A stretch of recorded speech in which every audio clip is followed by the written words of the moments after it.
هذا شاب في عمره 16 عام سميتو ادم كيخدم كمجالس اطفال باش يربح شويه ديال الفلوس، لكن في واحد الليله كل شيء يتقلب.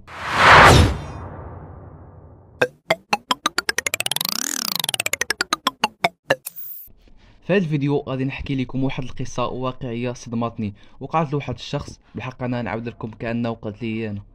كنت غير باغي نخدم شي نهار كمجالس اطفال، لكن تحولت الليله لكابوس حقيقي. المكالمات كتجي من داخل الدار وانا بوحدي فيها مع جوج دراري صغار. شنو وقع؟ كيفاش نجيت؟ وشنو داروا البوليس من بعد؟ تابع الفيديو حتى الاخير وخلي تعليقك. واش تصدق هادشي ولا مازال ما كتثيقش؟ ما تنساش تشترك في القناه وتفعل الجرس، دير لايك الا بغيتي قصص اكثر، وخلي تعليقك. واش عمرك عشتي شي موقف بحال هذا؟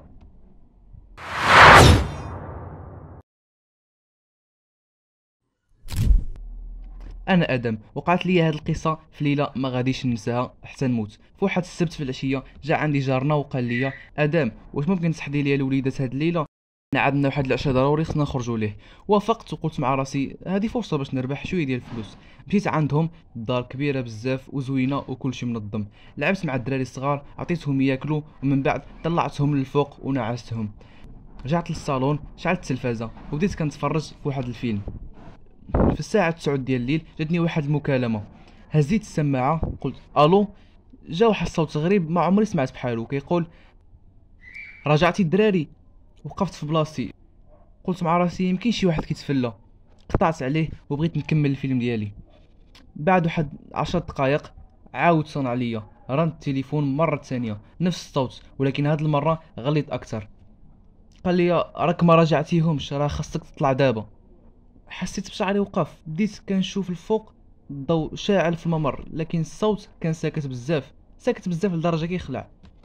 في ديك اللحظة عرفت باللي كاين شي حاجة خايبة. اتصلت بالشرطة، شرحت لهم شنو وقع. الشرطي قال لي اذا عاود المتصل خليه يهدر، حنا غادي نحاولوا نحددوا مين كيتصل. خديت نفس عميق وبقيت كنتسنى. رن التليفون المرة الثالثة، جاوبت وقلت ليه شكون انت؟ شنو بغيتي؟ هو جاوب بضحكة خايبة وقال انا قريب بزاف وانا الفوق معاهم. قطعت لي دغيا وانا كنترعد. صار التليفون المره الرابعه من بعد الثانيه او جوج ثواني، ولكن هاد المره الشرطي هو اللي اتصل بيا وقال لي واحد الصوت مستعجل ادم خرج خرج دابا من الدار، المكالمات كتجي من داخل المنزل. مشيت كنجري لجهه الباب، جربت نفتح الباب ولكن قبل ما نوصل خرج واحد الراجل من بيت الدراري لابس الكحل وفي يده واحد الموس. جا عندي كيجري وجبدني من يدي.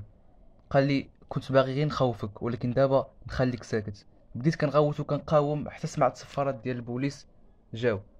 الشرطه دخلت في واحد اللحظه بطوليه وشدوا المجرم قبل ما يهرب. لقاو معاه موس وصور ديال الدراري وكان كيتخبى في الدار.